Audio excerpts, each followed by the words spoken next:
You're watching Lansdowne ROAR, your home for Irish football news and nostalgia. And on tonight's episode, we're going to be talking about Walters and Keane. They're at it again. Carsley rumours. And also, we're going to see how our boys in green got on over the weekend. All of this and more coming up on Lansdowne ROAR.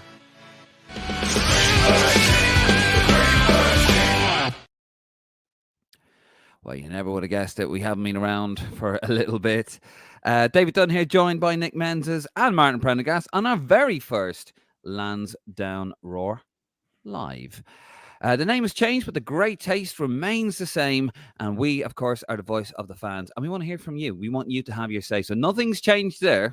So still have your opinions, because we are the only podcast out there that, let's be honest, lets you have your say. Don't forget, you can check out our socials. Head over to the website at greenmachinepodcast.com for now. And give us a cheeky subscribe on a YouTube channel. If you can't be arsed with all of that, well, just click the QR code. You can see that in the bottom right-hand corner, there's now a QR code. I've gone through all the trouble of putting that there for you to subscribe. So use it, or I'm going to send Martin after you. It's in the bottom right-hand corner, folks. It's got all of our link tree, all of our stuff going on there. Let the technology do the rest. Before we get started, we are going to talk a little bit.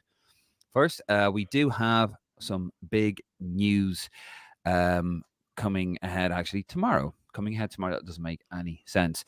We have the Liam Brady interview.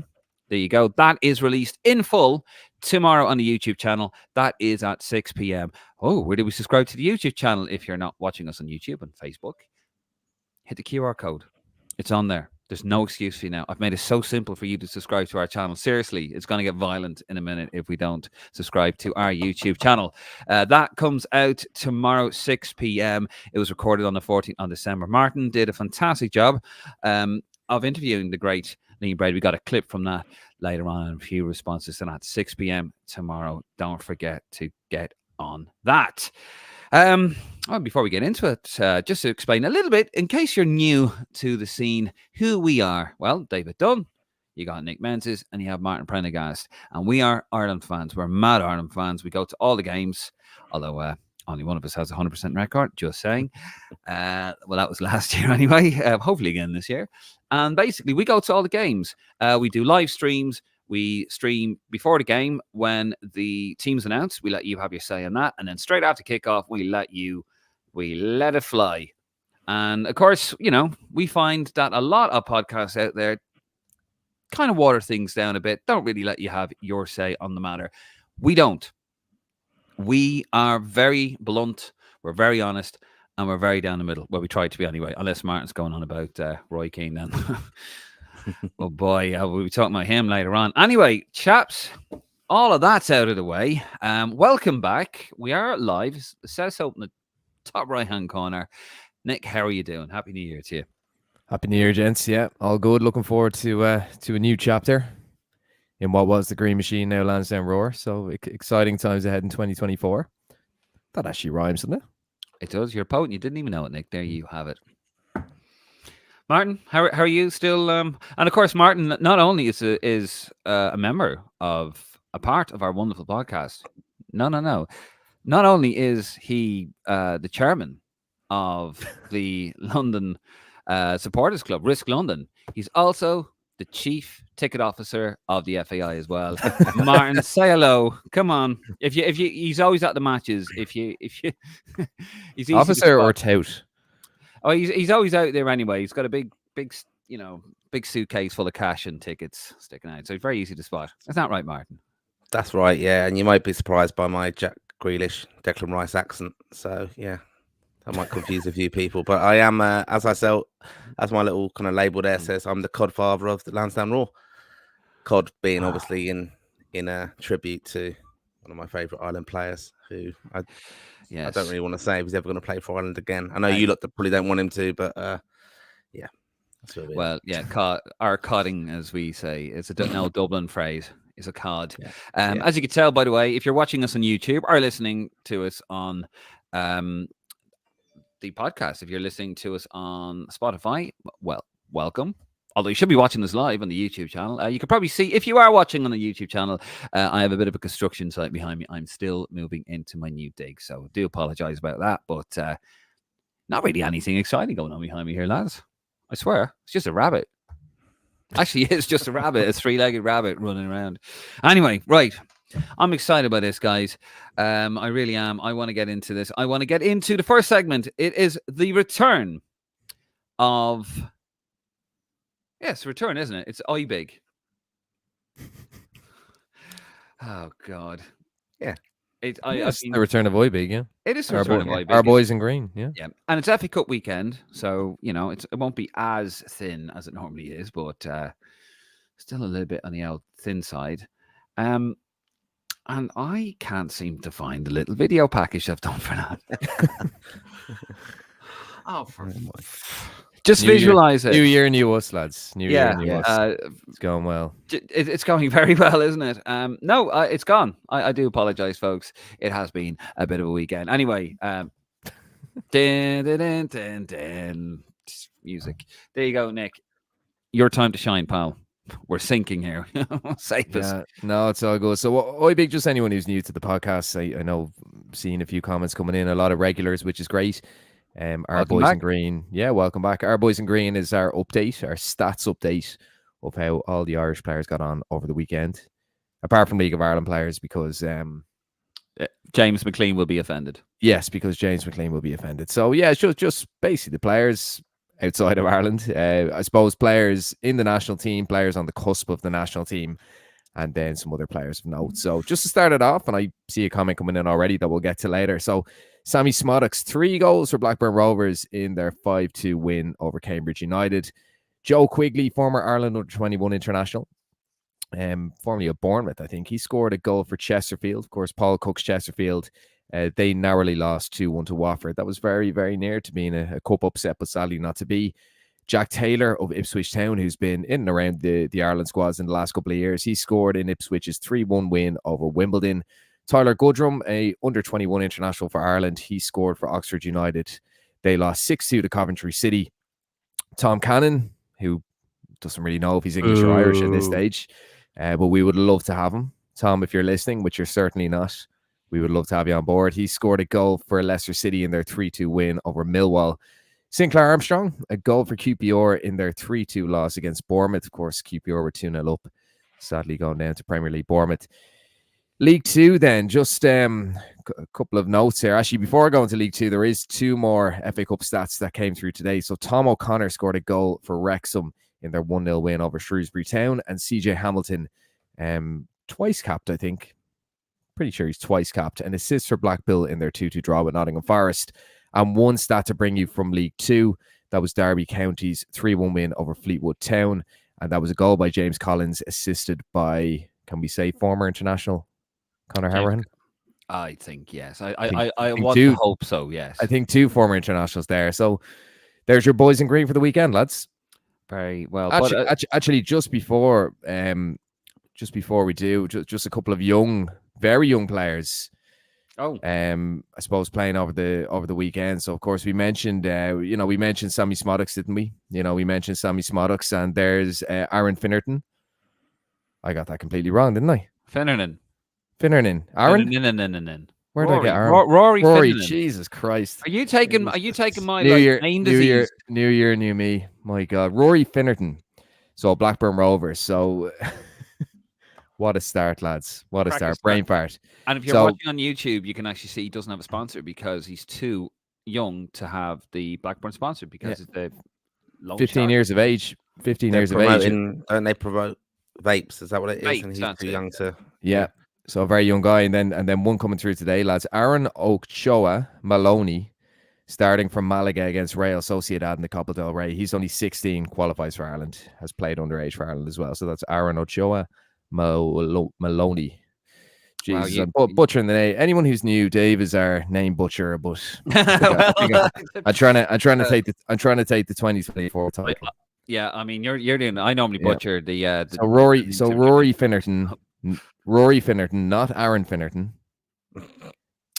And to be fair, though, Nick, I think you have to give yourself a bit of credit here. You're mentioning names who are not familiar to us yet. They're young lads coming through, not players who have been kind of in every Ireland squad for the last 2 years.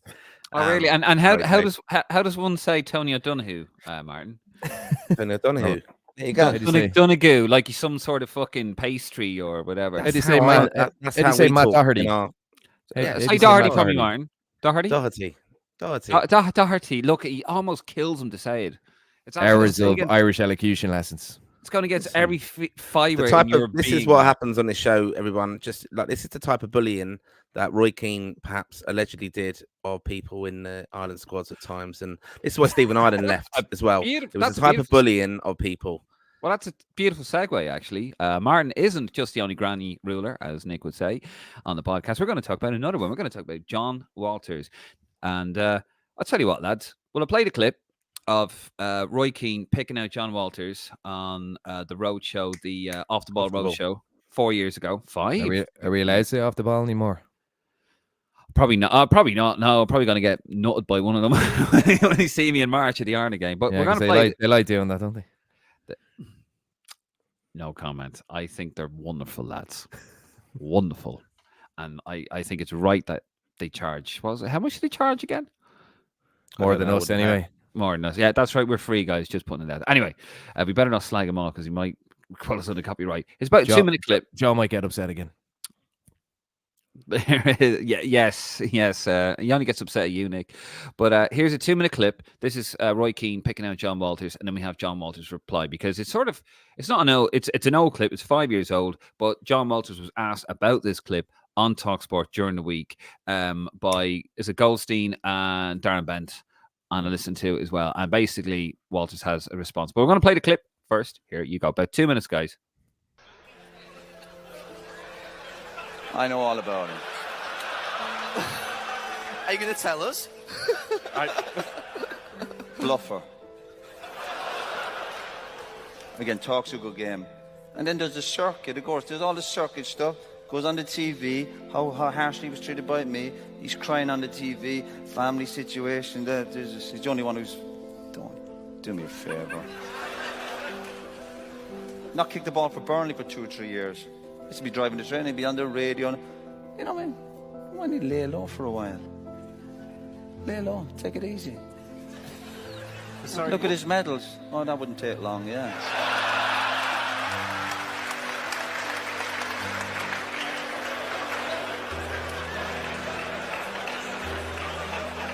Couldn't wait to get out of Ipswich when I was the manager, making all sorts of demands. Ironically, 2 or 3 years ago when his career was in free fall and he had injuries, he went back to Ipswich on loan. Fantastic. I was laughing my head off. He missed the game. We get beaten at Wales. John played, didn't have a good game. Wardy played. They need to go back and watch some of these games back. Remind themselves how bad they were. John misses the game. I think we go to Turkey. He speaks to Martin. He needs to rest for the game because Ipswich are playing Hull away, mighty Hull. And misses the game with Ireland. And guess what? Ipswich got beaten up at Hull. And I think that might have been one of the last games John had because, again, whatever programme he was on wasn't working. Because he finished with a knee problem 2 years early. Will you be seeing John soon? I've no idea.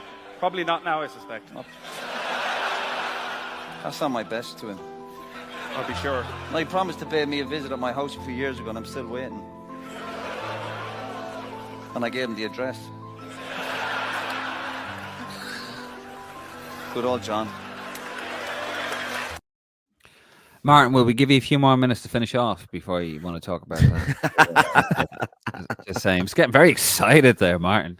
And yeah, well, that was the clip from 5 years ago.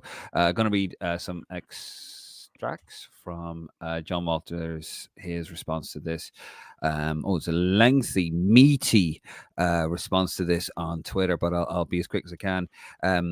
It's at John Walters 19, by the way. The video Roy surfaces regularly and whilst on TalkSport, I was asked about it again, so let me address it once here on X. The next time I address it will be when it's written down and will form part of a small chapter in an extensive book. To give context to Off the Ball clip that we just played, this is on the back of an emotional interview I did on the Late Late Show with Ryan Tuberty when I spoke of some personal issues. I discussed my brother who had recently passed and other family issues, which I won't go into right now, but were just as poignant.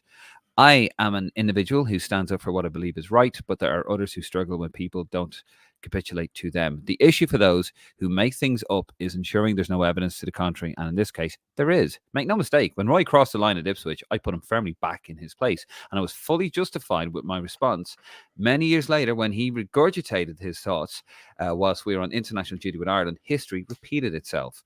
When it comes to measuring a successful life based on awards and medals, I don't require material possessions to demonstrate what I've achieved in life. I feel sorry for those who judge the worth and believe that they are superior to everyone else based on these things. Oh, Graham Souness won't be happy with that. I've been able to live a dream and have a career at the very pinnacle of football, doing what 99.9% of the population will never get the chance to do. I've got a beautiful wife and amazing children who are my greatest achievement, bar none. As to all the other things that have happened in my career that nobody knows about, I can guarantee no player has trodden the same path. If and when I share my story, I'll have to revisit places I don't particularly want to go back to. Whilst this will shock most, I do believe it will be a valuable source of help to others. So there you go. He's coming out with it. Sorry for the lengthy response there, but it is what it is. So basically, a book's going to come out shortly. Roy is no stranger to books. Martin, I know you're president of the fan club. And by the way, guys, you watching at home, please have your say, get involved. We will get your comments towards the back end of the show, and we will get to as many of those as possible. So do tell us what you think. Who do you prefer? Who's right? Walters? Roy? Tell us. Martin, so obviously we all remember the Turbiddy clip. We remember him breaking down. It was very emotional, and Roy Keane basically took the piss out of him for doing it. He says lay low whilst, giving out to him about being on the circuit while sitting in a live audience at the Three Arena in front of a packed house or wherever it was. Bit contradictory from Roy. Not the first time. Yeah, I think, obviously, I think you have to take this in the context of, basically, it's a little bit like what I think of kind of Mick McCarthy and Roy Keane's situation is that you've got to remember what they both did for Ireland. Incredible careers, respectively. Fantastic service as well. And I think that's what we have to remember about both of them. Obviously, they do clash. Like, the context of that as well with Roy on a road show where people have paid tickets. It's entertainment ultimately, and he's obviously addressing that WhatsApp message, wasn't he, with Wardy? He mentions him, drops him into it, digging out John Walters. I've kind of heard it all before now. I think it's quite refreshing to hear John Walters' side of it, and I think actually he has said there isn't yet a book, John Walters. Because I saw some great interaction with people on X, and people were saying, you would be selling the book on the back of Roy Keane and his story, basically. He has had a very challenging kind of football career, John Walters. We have to remember, I think he's got into it a little bit in the past. Yeah. He was really highly rated at Blackburn, I think 2002. He had some issues there. He was actually let go by Blackburn, wasn't he, for an internal investigation into, allegations of theft from a dressing room or whatever like that. So for him to turn around his life, I think he's spoken quite openly about that. It would be a brilliant book, because I like to remember and think about the player who, 2002, that all-time low in a sense in his career and personal life, come from a dark place, I think, with family history and things like that, tough upbringing. But then actually, you looked at what he achieved for Ireland, all the caps, and that incredible goal, the goals that qualified us for the Euros. A bit of a cult hero, Nick, isn't he, John Walters, for Ireland? He never really let us down, I don't think. Oh, he's a very consistent performer for us, and I think he wasn't a kind of sexy technical centre forward or anything, wasn't he? Not. He was very much a rough and tumble player, an old school. Started off as a winger, really, didn't he? And then, he played a lot of centre forward for us. But I mean, I'll remember him getting us to Euro 2012. I remember us getting us to Euro 2016. The performance against Bosnia was phenomenal and composed. And we know right to get to that European Championships. And he kind of epitomized the graft that was put in that campaign. I know we speak badly of Martin O'Neill, but he did dig deep, and the players dug deep to get to Euro 2016. But it was 2 playoffs he scored in. Always comes across as a good guy. I mean, he epitomizes the graft of, I suppose, the lower league player to work their way up to the very top, and he comes across as a good guy. And I've seen things on Twitter, people saying we really don't need a John Walters book, and what has John Walters done to warrant a book? But he's had an incredible life. I mean, not just his progression in football and where he came from in football, but his upbringing as well. It's quite interesting. His family life as well. His family life. He's had a lot of I suppose tough encounters even in his adult life, so it'd be a fascinating book. I'd certainly buy it. He's a lot more interesting than most of the Irish lads in the team at the moment. I'll tell you that. I like John Walters. Rate Yeah. him as a player. The fact that he was played as a winger by Trapp was outrageous. I think at Euro 2012, him and Cox on the wings, if I'm not mistaken. Or I think they. Anyway, I've met him. Actually, John Walters, really sound bloke. I just wanted to say to him, I was at a hotel in London. I went to, yeah, just said hello and whatever. But he kind of wouldn't let me away. I just wanted to say hello and kind of go, but he wouldn't let me sort of leave. He asked me how long I was over here, and he seemed just a very genuine guy. Where, I've never met Roy Keane, but you hear stories about him. If I'm honest with you, we're going to see a couple of comments coming in there. And by the way, have your say, please. We're having our say. You have our say, and our say, and your say. Have your say. But I do think with Roy Keane, when he's called out John Walters, there are people, Irish fans, who, if Roy Keane, if he was to fix his target on Bambi, people would hate Bambi, just because he says it. And I think there's a lot out there. I think the context as well, like, and Martin, you kind of touched on it. Like, I mean, he's set off the ball. It's, a load of people. They probably had a few beers. They're laughing away with it. And Keane is feeding off that. He's feeding off that. And I'm as you know, lads, just like you, Martin, I'm a massive Roy Keane fan. I idolise him as a child. I've idolised him as an adult, and that was one where I thought, Jesus Christ, Roy, that's you're way offside there. Pardon the pun, but you're way offside there. And the crowd were riling him up by, and they don't know they don't know any better. But it was you have to point the finger. Timing. You have to point the finger. You have to point the finger at off the ball as well, I think. Yeah, they were feeling it as well. I mean, look, it was ratings for them. That is by far. If you ever look at off the ball, it's been a soundbite for them for years. So I mean, so they're just as bad as Roy. They're living off that. That's probably what that's probably on that there. On the strength of that they're actually charging a subscription fee 5 years later. Like, it's interesting John Walters has addressed this now, and it's obviously because he was on Talk Sport and stuff. But I've been at something like, I think it was early last year, and they were talking about Roy Keane. John O'Shea was on the panel. So too was John Walters, Stephen Ward.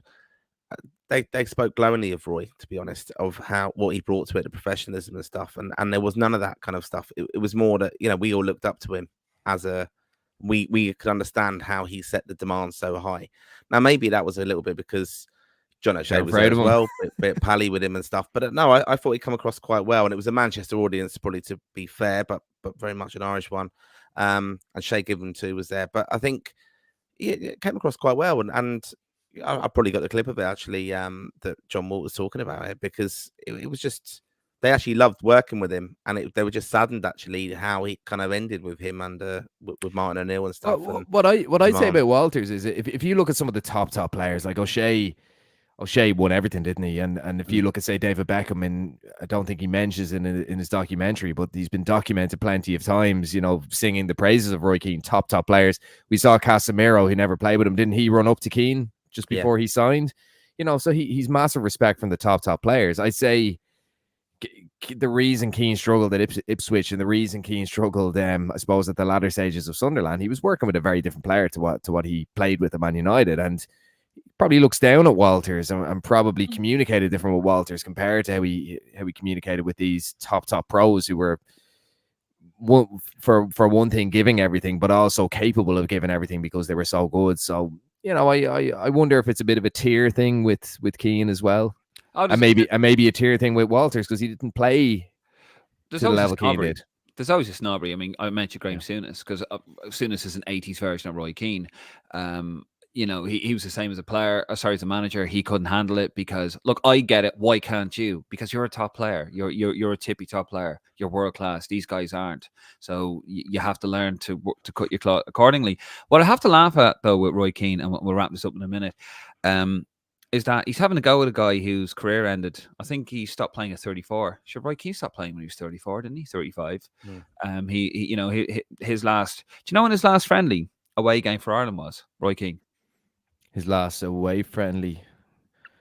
His last home friendly was against China, 2005. Away friendly, I would say it was probably in the 90s, easily. Was it? 90s. Well, I tell you, 97, I'd say. 97, Wales away. Really? Okay. 0-0 draw. It was actually Paul McGrath's last game. So he's kind of slagging him off about, you didn't play for, but you didn't do friendlies. like it's just yet again, it's this thing. Like as Roy Keane is a player, right? And on the Lansdowne ROAR page, people say you're a big Roy Keane fan. I'm actually a Liverpool fan, but anyway, I respect him as a player in terms of what he did. I thought he was very underrated, technical ability, etc. But we have to call it as it is. There's narrative and there's history, and I believe in the history of it. And I call out the history of Roy Keane a lot. He contradicts himself an awful lot, and he is contradicting himself incredibly in that clip. And that's one of them. Don't have a go at a guy who showed up and okay, his knee went when your hip went years ago, and you were on a special program at whatever club. You couldn't play at Celtic because your hip went. So do you know what I mean? He didn't play. I think he played like 2 games in the Euro '96 qualifiers when he was a young man. So don't be throwing rocks when you have a massive glass house behind you for that sort of thing. But yet again, I agree with you, Nick. He's just playing to the gallery there, like his comedic timing is absolutely. It's phenomenal, actually. Keane, he's got. That's what he's become now, though. That's what he's become on that, and his football knowledge is good. But he is an entertainer, and you see him on the overlap. You see him chatting about all his sendings off and stuff. It's kind of clickbaity stuff, but it's for very high level clickbait. And we're talking about it. I mean, I think that the other thing, though, and I know this will sound as a defensive Roy Keane. You got to remember, Roy Keane was a absolutely world class player at that time 100%. in the best club football team in Europe at that time. So his manager, for him, it wasn't important him going off to Fergie wasn't going to let him go and play for Ireland all the time, and that's why they manage him like he did with Giggs. Fergie had that control. I don't think any manager really now, with player power as it was, has that element of control that Fergie had. But he called out Ronald Koeman for it at Everton. Yeah, but I think it's just and he time, doesn't it? Yeah, but he did it as well. Oh, I know. Yeah, do you know what I mean? He does this. He calls people out. Oh, you did it as well. You did it as well. Why are you pointing this out at people or pointing other people out for it? Anyway, that actually takes us into a lovely little segue. Ireland manager. Obviously, we're no closer to knowing the next Ireland manager. I don't think Roy Keane's going to get it. But some Lee Carsley rumours, lads. He was tipped to get the Birmingham job of his people thought because he's from Birmingham, and he was a player and he was actually a caretaker manager there, a very different iteration of the Lee Carsley coach that we know and love today. But Nick, you said that you reckon Mowbray, the former Sunderland manager, is going to get it.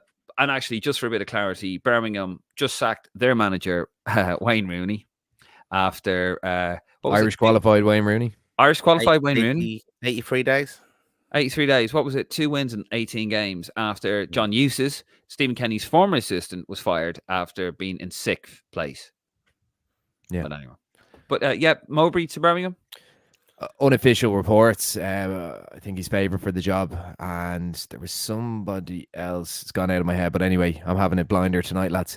But no, a couple of unofficial reports about 3-4 hours ago that Mowbray is going to take over. But yeah, Carsley was certainly in the mix. John O'Shea still there. He's still part of the coaching ticket there with Ashley Cole. I don't think O'Shea would be in the running for manager, to be brutally honest. I don't know if he'd stay on with Mowbray. Funnily enough, Mowbray's someone who I tip for the Ireland job. Just a style of football I'm a bit of a fan of, but probably not the right name, probably not the right time.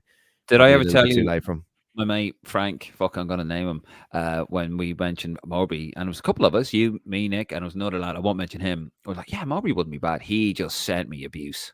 What do you mean him? And he starts sending me a Celtic record. You having a laugh? Yeah, well, it's funny because we posted that, didn't we? We don't know if it was an article or a post or what it was, but there was a load of Sunderland fans and a load of Blackburn fans saying you'd be very lucky to get him because he's excellent. Like, he hasn't won much, I'd say that. Like, I think he got promoted with West Brom, but he's known for playing a nice style of football. He's gotten the best out of very limited teams, but look, it doesn't look like he's going to be in the running. But no, Carsley, I think like he was getting linked with the Stoke job a couple of weeks ago as well. I think the fact he's in the position he is now as England under-21 manager, I think he's going to get linked with a lot of these championship jobs. I honestly think that there's been contact there with the FAI. People kind of say, well, if he's with Ireland, will another team try and prize him away? He has to achieve with us. He has to do his hours with us, and he has to kind of he has to cut his teeth. He has to get results. I mean, Stephen Kenny isn't exactly in the market for a job, is he? And Martin O'Neill, I think, got the Forest job, and didn't really last, did he? So I'd be surprised if he gets a club job, Carsey. I think he's either going to stay with England or he'll come to us. But I don't see him going into club management. It's very, very different. And the other thing, lads, it'd be much more secure to go to Ireland than go to a Birmingham, who are going to be very unstable, or to go to a Stoke, who have been extremely unstable. I mean, how many managers have both those clubs had in the last couple of years, where if he comes to Ireland, the likelihood is he's getting probably 2 years plus. He's getting 4 years, isn't he? And he's not going to have to delve into the transfer window, which is something that Rooney, I mean, even Kai Rooney, his son, stuff was going viral during the week, wasn't it? His criticism of the players and stuff, that Rooney was going to bring in players and stuff. At least he doesn't have to worry about like transfer window. He's worked with international players before. He will know a lot of these lads coming through. You can imagine him getting in people he knows and trusts as coaches. Ashley Cole, funnily enough. I think it suits him, international football, and he's proven that with success. And I think we'd be mad not to have made contact. I also think, though, the African Cup of Nations is a factor with Chris Hughton, though. I still think that's very relevant. The timing of that is around, I think it's February 8th, isn't it, where the Nations League draw is going to be. Yeah. So that's going to be a key time as well for us. I reckon, it'll be Hughton anyway. But listen, fascinating. Of course, we will break any news about that to you, either on this or a state of play or something anyway. We have to send a carrier pigeon. We'll do it. That's how committed we are. Right, lads, we're going to move on to a lovely return this week for Social Media Watch. I actually have a graphic for this one. Oh, God. Right. Well, it's not Irish football related, but it is football related. But that man, Joey Barton, he is in the news again. ITV called him out. I'm going to read a statement there if you're listening to us. ITV Sport on a Twitter page said, for Joey Barton, an ex-professional player with significant social media presence, to target two of our pundits, Annie Aluko and Lucy Ward, with such vindictive remarks based on gender, and to invoke the names of serial killers in doing so is clearly contemptible and shameful on his part. Football is for everyone. Well, Barton wasn't having any of that, so he responds to that. Well, it's past 10 o'clock. Shut up, you fucking idiots. Keep them off the telly. They're ruining the game for every one of us. It's what happens when you force underqualified, underprepared, tokenistic people onto us. I will be calling them all serial killers from now on. Every clip you fuckers put out. Told you, I don't care anymore. We've all had enough of your woke DEI bullshit. I don't know what he means there. I hope everyone who agrees with me gets right out to your social media every time you force this nonsense on us. Little thumbs up emoji. I tried to play nice. You didn't listen. So, lads, ITV quaking in their boots there. Very quickly on this, Joey Barton, he's lost the plot, hasn't he? I mean, we covered this a couple of weeks ago, Martin and I did. Like, I get it. He was having a go at maybe some pundits who aren't up to it. I agree with that. Doesn't matter what gender they are. If they're crap, call them out in it. But he's just gone off on women's football and everything. Like, so where he had a little bit of merit to what he was saying maybe initially at the very, very, very beginning of this, he's just gone completely off the deep end with this. He's just attacking women, isn't he? If you ever see... He reminds me of Katie Hopkins a bit, I think, and, I think Ward's not a bad pundit. Aluku, I think, has been notoriously bad, but you don't go about it that way. I mean, I think Jamie Redknapp's a horrendous pundit. But it's nothing to do with him being a man, or it's nothing to do with him being an ex-Spurs player, a Liverpool player. Nothing to do with that. It's just the fact that I think he talks a lot of drivel, and I think Aluku is particularly bad. But it's not because she's a woman. It's just because she's crap on it. She's very bad at the job, and she probably shouldn't have been put in that position. But it's very erratic, the Barton stuff, and it's moving away from football, isn't it? But it reminds me of like Katie Hopkins, where she kind of went from being highly opinionated to controversial to spiteful to hateful to, she was too bad even for the Daily Mail, for God's sake. Yeah, so like it gets to a stage where I don't know how unstable Barton is, or if he's generating money by doing this, I don't know, but it's erratic. I think, the base of his argument, I mean, it's all opinion based, isn't it? And like, if he says something like, well, Aluku is a terrible pundit, which he is, and then if he says something like, well, so is Jamie Redknapp, it might have been taken a little bit differently, but it's the venom he's gone in with. He's made it about women, when it isn't. Yeah, and it's unusual. It's uncomfortable now at this stage, really. It really is. It is very much so. Typical Rangers player, really. What can you say? Another one during the week. I like to have my little daily notices on this day.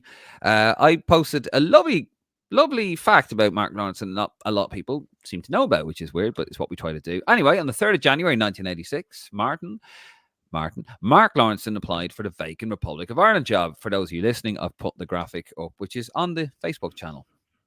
Facebook page and Instagram and all that. Anyway, so everyone was like, oh, I didn't know that. Geez, thanks, Dave. That's brilliant, And then we had this guy, Mark Revel. This is simply untrue. He never applied for the post. Charlton was appointed in March 86. Lawrenson was still a first-team regular for Liverpool up until 1988 when he suffered a career-ending Achilles tendon injury. It was against Wimbledon, by the way. He wasn't actually fouled. But anyway, if you're listening, that's actually not on the quote. He was back to the quote. He was subsequently appointed manager of Oxford United. In addition, Stapleton was playing regularly for Manchester United until 1987 when he left to join Ajax. Original post is daft! 2 exclamation points. The Stapleton comment is because he was going to actually pick Frank Stapleton as his assistant manager. How do I know? Because I asked Mark Lawrence on Twitter. Now, gentlemen, we all know that social media is a cesspit of certain people, and they just want to have a dig. And the main thing is, and I'm going to show an example to you two lads, is to always rise above it. Don't ever get caught with these poisonous comments, because it's very easy to get swept up. Anyway, I take you to page 100. Of what? What book's this? Mark Lawrenson autobiography. Oh, That's why I applied for the post of manager when Owen Hand's contract was not renewed. Perhaps it was not taken seriously enough in some quarters because of my age, but I was very interested. I felt it would have been possible to combine a job with playing for Liverpool, and I cleared it with Kenny Dalglish first before writing my application.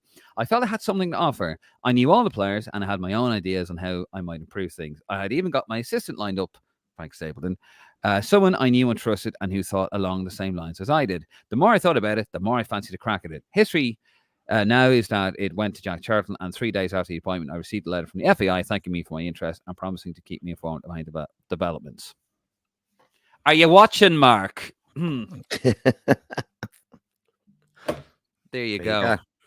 Have some of that. Call my fucking integrity out.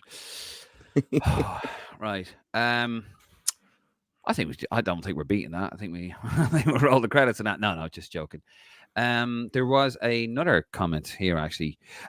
So I posted another one on Instagram, and it was actually just a random photograph and a bit of crack. Here it is. If you're if you're not watching it on YouTube, you should be, by the way. It's a picture of Jack Charlton with a rifle, with a nervous looking Niall Quinn looking at it. Now, Jack, as we all know, liked to shoot these things. He used to shoot rabbits and stuff. He had his own ITV program. That's different time, folks.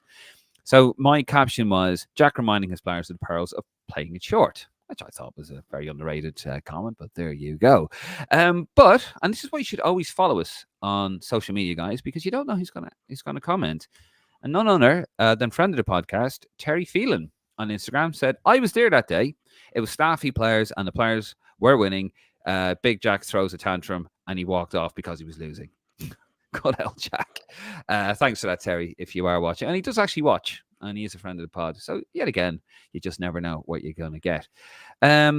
Also, the last clip, as we did say at the top of the podcast, we do have the Liam Brady interview that is going to be released tomorrow at 6 p.m. That was an interview that Martin did, a brilliant interview, Martin, I must say, with the legendary Liam Brady. And it was for the North London Hospice. We raised a ton of money, and it was recorded in the Claddagh Ring. Here is a clip. Here is Jack telling a very funny story. Actually, funny what we were talking about with Joey Barton, but anyway, where Jack gets his name mixed up. Have a listen. The day before the match, Jack picked the team, and as I say, I wasn't expecting to play, but he said Bonner, Chris Hughton, right back, number 2, Jim Beglin, number 3, Mick McCarthy, number 4, Kevin Moran, number 5. He pointed at me and he said, Ian, you're number 6. Ray Houghton, number 7. And I put my hand up, and he looked at me and he said, what is it? And I said, Ian Brady, Jack, was the Moors murderer.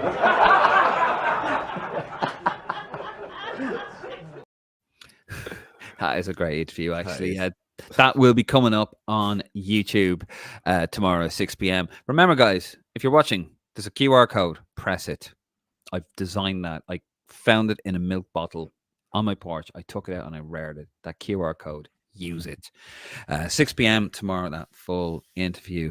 How, on a scale of yes, how shitting were you doing that interview, Martin? I'm shitting you. Yes, shitting bricks. Yeah, it was quite nervy. I think I was quite relaxed because we'd done so much preparation in advance of it, didn't we? So with your, it helped with some brilliant visuals and videos. And to be fair, Liam really enjoyed kind of reminiscing and going through it. I think it was a bit different to the book launch he did with a lesser comedian than me, Darragh O'Brien, down in the Irish Centre in Camden. So yeah, fantastic night. We raised over 2,000 for that charity. So with the book sale, so yeah, brilliant. And Liam was very generous with his time, and He was brilliant.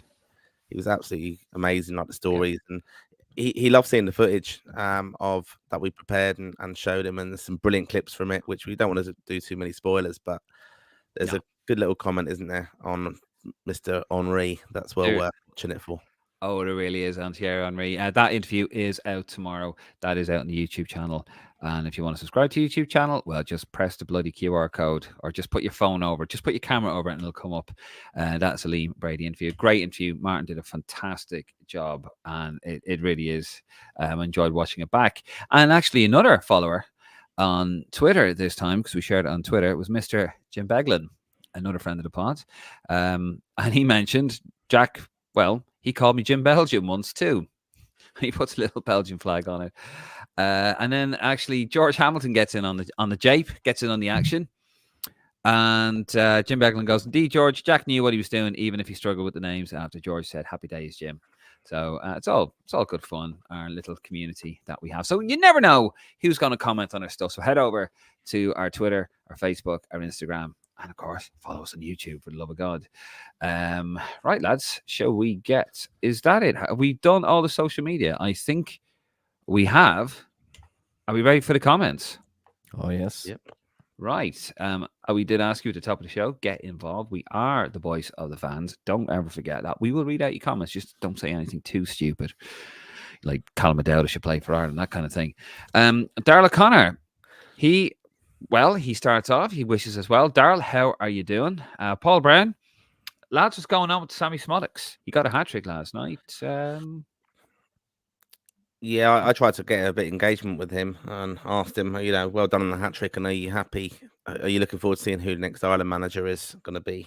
Yeah, there's going to be more coming out about it. I think he just clashed with Kenny, or he knew that Kenny's days were numbered, and I'm hoping that I can't believe that we've not had him involved playing for us. I know there's a lot of other stuff to come out probably, but 20 goals this season. Yeah, it's incredible what he's doing, and different goals, and yeah, he's a big name now for Blackburn. And people saying, "Oh, I never heard of this guy." Well, that's on you.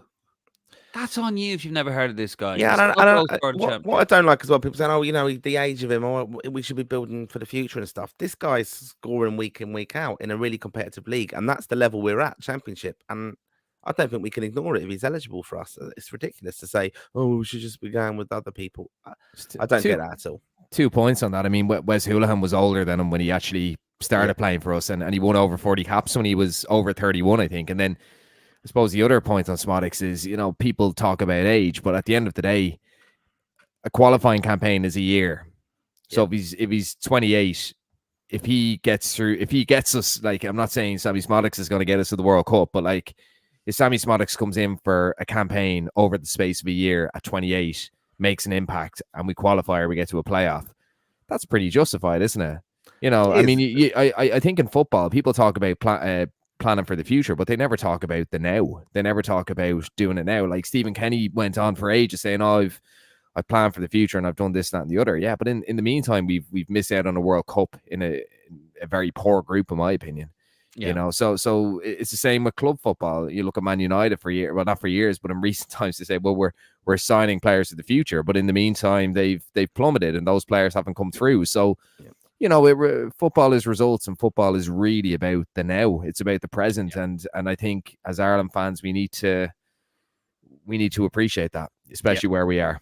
Just quickly on that, I think that's the key thing about talking about John Walters is he was a lot better when he was older for Ireland than he'd done anything at underage. Some players just grow into it. Yeah. Age has nothing to do. If you're banging the goals in, you're banging the goals in. It doesn't bloody matter. Yuri Nurek, what? All three on the same show. Praise be. How you doing, Yuri Nurek? Massive friend of the pod. Daryl O'Connor, lads, what would you say for away friendlies this year? A two-match friendlies in America. Could be Boston, New York, or somewhere East Coast with opposition like USA or Mexico. It was done in 2014. Apparently, there's some talk going on about that, but talk is talk. I would say, please, God, no. My bank balance, please. I want England and Wales. I just want England and Wales this year. I know we'll get slaughtered. I just want to go up the road and come back. Money. You might get could get a Palestine game. That'd be cheap flights. Jeez. Wow. Too soon. You went there. Yeah. Are you trying to be me? Nick? Well, we You're are meant to be butchering all playing. We are meant to be playing Palestine. You're butchering all the names. You're bringing war into it. What next? We come back with But I would not rule out a Palestine friendly. Not in Palestine, but I wouldn't rule out a Palestine friendly in 2024 in Dublin. in Tala. In Tala.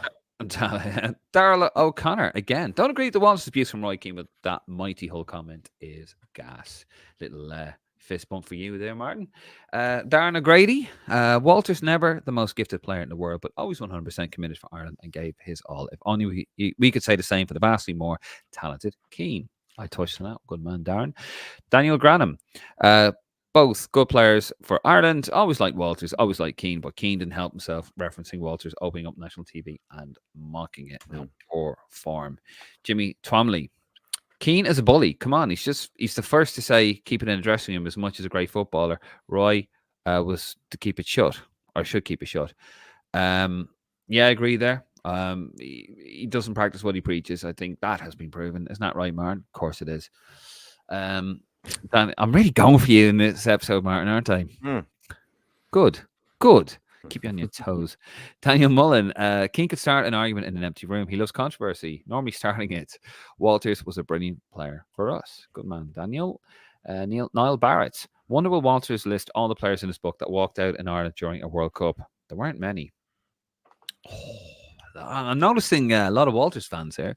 Jimmy Twomley. Off the ball is rubbish. They shut their mouths that night, two of them, when Keane was running the show. Do you remember that where I think Gary Neville wanted to ask a question, but Joe wanted to ask a question. And no, let me. And then they sort of kicked off at each other. Do you remember that? Well, I remember Neville said, "Oh, well, my question's probably going to be more interesting than yours." And like, wow. To be fair to Joe, he was actually.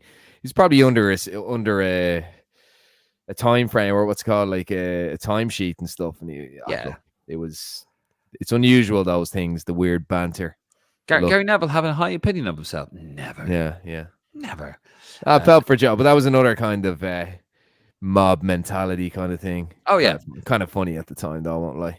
It's like, you know who they on, we don't know who you are kind of thing. You're just Irish reporters. They know who we are. We're the stars here. Just arrogance. Mr. Champagne Socialist, Gary Neville, who employs workers in his hotel at minimum wage. Just saying. Daniel Granham, do you think FAI would approach Rooney for the Ireland job, especially if the FAI needs sponsorship money? Martin? No, from Nick. Martin? No, I don't think so. But just on the point of the tour, not to dwell too much on it, that it's a possibility with when the fixtures are announced for Nations League to get a sponsor in, a lucrative tour to bring money in, perhaps is something that they would look at doing. Yeah. That might happen, the American thing with that, because we need some money. Fair enough. Darren O'Grady, come on, Dave. Has Bart never called out any male pundits? Darren, please don't get me wrong.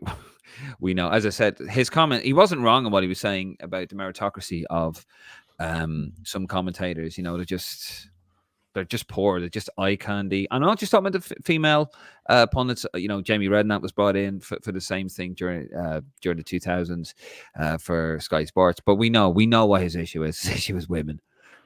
It's clearly women. You can see that as well. So no, I'm not trying to give him any credit on that one. Daryl O'Connor again, never liked Barton from his time at Rangers.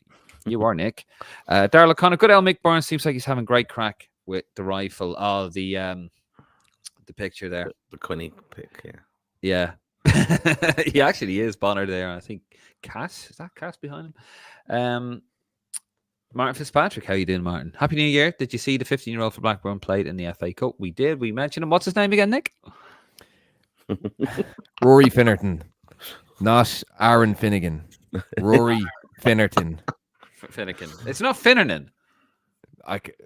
Aaron something anyway, I said. And what was Aaron. Aaron from Blackburn. There you go. Darrell O'Connor again with the last comment. Is the plan, do you reckon, to get the new manager in before February 8th for the draw? To be honest with you, and I'll open it up, I'll be the final comment, lads, and we'll wrap this episode up. My comment would be that they're waiting for Chris Hughton, and when his time as Ghana manager comes to an end, which would be when the AFCON finishes, which I believe is in February. And I'll open it up to you, Nick. What do you think? Quickly. I think the FAI want Carsley.